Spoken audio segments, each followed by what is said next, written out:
नमस्कार, स्वागत है आपका जीवन 24 पर। मैं हूं आपके साथ अपराजिता। चलिए रुक करते हैं झारखंड की एक खबर पर।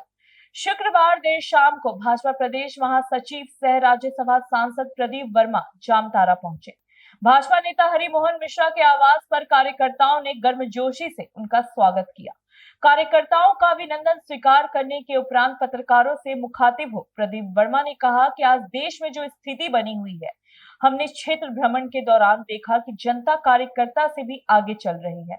जनता में प्रधानमंत्री के रूप में नरेंद्र मोदी को तीसरी बार प्रधानमंत्री देखने का सपना प्रबल दिखाई दे रहा है। अभी तक जो चुनाव संपन्न हुए हैं उसके हिसाब से नरेंद्र मोदी तीसरी बार प्रधानमंत्री बन रहे हैं। उन्होंने आगे कहा कि कांग्रेस और उनके सहयोगी दलों के तुष्टीकरण की राजनीति ने इस देश से ज्यादा इस देश के मुसलमान का बेड़ा गर्क किया है। आरएसएस और भाजपा से डराकर महज एक वोट बैंक बनाकर यहाँ के मुसलमान को कांग्रेस पार्टी ने अब तक रखा हुआ है। शिक्षा के क्षेत्र में, आर्थिक उन्नति के क्षेत्र में किसी भी प्रकार की सुविधा यहाँ के मुसलमान को नहीं मिला है। अब यह बात मुसलमान भी समझ रहे हैं, जिसके कारण भारी समर्थन अल्पसंख्यक समुदाय का भारतीय जनता पार्टी को मिलने जा रहा है। इसके साथ ही उन्होंने आगे कहा कि अभी मैंने पूरा संथाल परगना का दौरा किया है और खासकर आदिवासी समाज में भी देख रहा हूं कि लोग यह मानने लगे हैं कि अगर अपने समाज की सुरक्षा, बहु बेटियों की सुरक्षा और सामाजिक सुरक्षा चाहिए तो भाजपा को लाना ही होगा।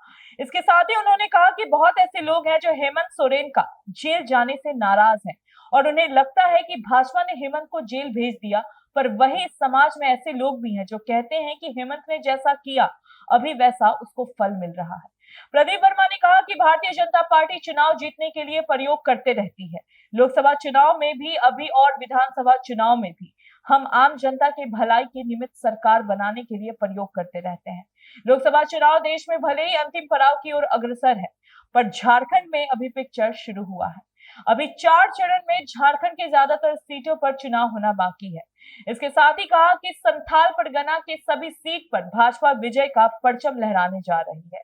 एक सवाल के जवाब में उन्होंने कहा कि विधानसभा चुनाव में इस राज्य की वर्तमान सरकार को उखाड़ फेंकने के लिए जनता बेसब्री से इंतजार कर रही है। वर्तमान राज्य सरकार के वरिष्ठ मंत्री के नौकर के घर से बरामद करोड़ों रुपए और मंत्री की गिरफ्तारी की चर्चा करते हुए उन्होंने राज्य सरकार को आड़े हाथों लिया। इसके साथ ही कहा कि जिस राज्य की वर्तमान सरकार के मुख्यमंत्री और मंत्री सभी भ्रष्टाचार के आरोप में जेल में हो, उसे जनता कितना पसंद करेगी, यह जनता भी भली भांति जान और समझ चुकी है। इस मौके पर सुनील हासंदा, सुरेश राय, रविंद्र पांडे, विमल भैया, बेबी पासवान, ताकेश सिंह सहित अन्य कार्यकर्ता भी उपस्थित हैं। देखिए, आज तो सिंबल अलॉट हुआ है प्रत्याशी का। वास्तव में अब देखेंगे तो चुनाव आज से ऑन हुआ है। इस बार भारतीय जनता पार्टी ने एक नया प्रयोग किया देश में, छत्तीसगढ़ में, मध्य प्रदेश में और अब लोकसभा चुनाव में। चुनाव की घोषणा से काफी पहले हमने प्रत्याशी दिए हैं। तो प्रत्याशी देने से एक संगठनात्मक ढांचा, स्ट्रक्चर, ये चीजें खड़ी होती है, वो सारा काम चल रहा है।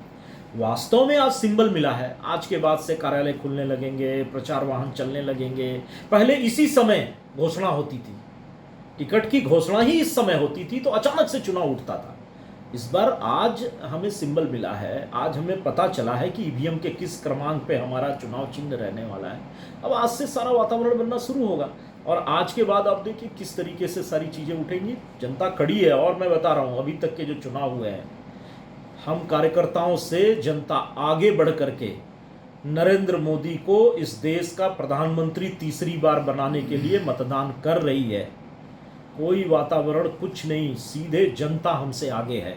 मतदान केंद्रों पे जनता की जो अभी तक भीड़ उमड़ी है, वो प्रधानमंत्री को तीसरी बार नरेंद्र मोदी को इस देश की सत्ता सौंपने के लिए उमड़ी है। तो फिलहाल के लिए इस खबर में बस इतना ही। ऐसे झारखंड से जुड़ी तमाम जानकारी के लिए बने रहे हमारे साथ और देखते रहेगा जीवन 24।